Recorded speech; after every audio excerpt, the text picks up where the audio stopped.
Hey guys, welcome back to my YouTube channel. Today I'm showing you how to make sardine bread. These are the ingredients: granulated sugar, margarine, use the brand which you prefer, instant dry yeast. You can get this at the cake store near you, lukewarm water, cinnamon and nutmeg mix, vanilla flavor, salt, sardine, this is the brand I love to use, and then sifted flour.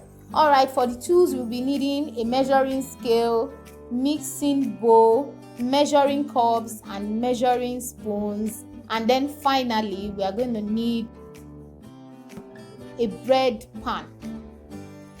All right, I'm going to prove my yeast first of all. I'll do this by adding the lukewarm water and my yeast together. Now the water must not be too hot. You should be able to put your finger in the water without it burning you, okay, so that your yeast can thrive in the lukewarm water. Proving yeast is just to know if the yeast is still active. Once you've added your yeast, you are going to measure about 2 teaspoons of sugar, and then after this I added the entire sugar required in the recipe, and then I set aside. I'm measuring my flour already, and I'm going to be adding my spice, that is the cinnamon and nutmeg mix. You can use just nutmeg or cinnamon, whichever one. You can mix it is fine. Then I added salt and then the sardine oil just for extra flavor. Now this is my proofed yeast. You can see the bubbles on top, the foam on top of the yeast. This shows that my yeast is active. I'm still going to set aside. I added margarine to my flour, and I'm going to be mixing it up with the tip of my fingers before I add the dry ingredients to the wet ingredients.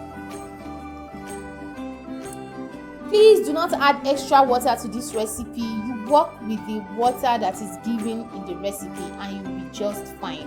Now you are going to mix the dry and the wet ingredients together, and then you are going to turn it over to your kneading table to finish up the work.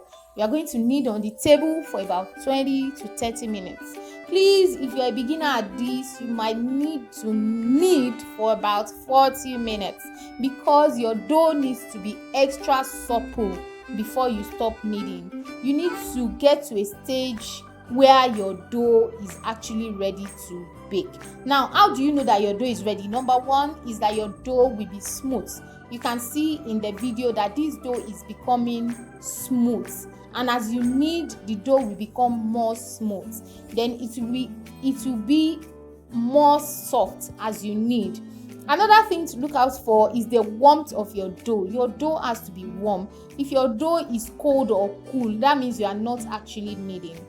One more thing, if you press your finger into your dough, it has to come back up. It has to spring back up. If it has not done this, then your dough is not ready. You need to keep kneading until it is ready. Once your dough is ready, you need to oil your pan. You can do this with margarine, then eye dust with flour, and then you set aside. I did this off camera. Look at how smooth my dough is, and as you can see, it is springing back up as I press with my finger. Now for the sardine magic. I'm going to turn my dough over. I'm going to cut with a pizza cutter or a knife, whichever one you have at your disposal, and then I'm going to be matching my sardine. I remove the guts. I don't like to have them in my bread. I remove the guts from the mashed sardine, and I'm going to put my sardine into my bread and knead lightly. I added the first one, I kneaded lightly, and then I added the second time, and then I also kneaded lightly.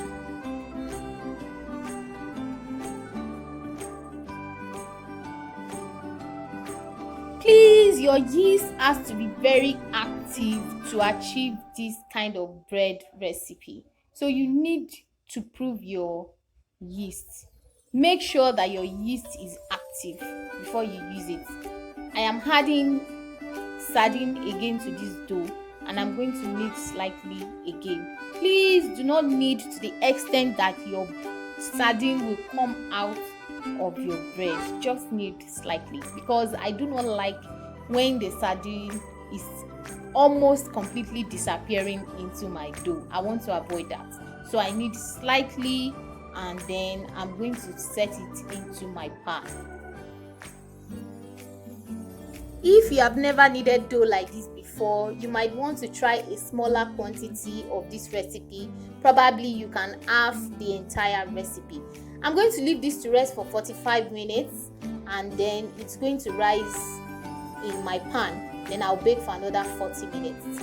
I've baked. You can see how yummy it looks already.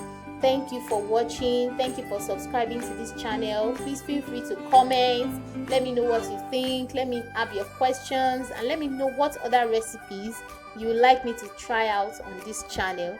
Thank you for watching. See you in the next video. Bye bye.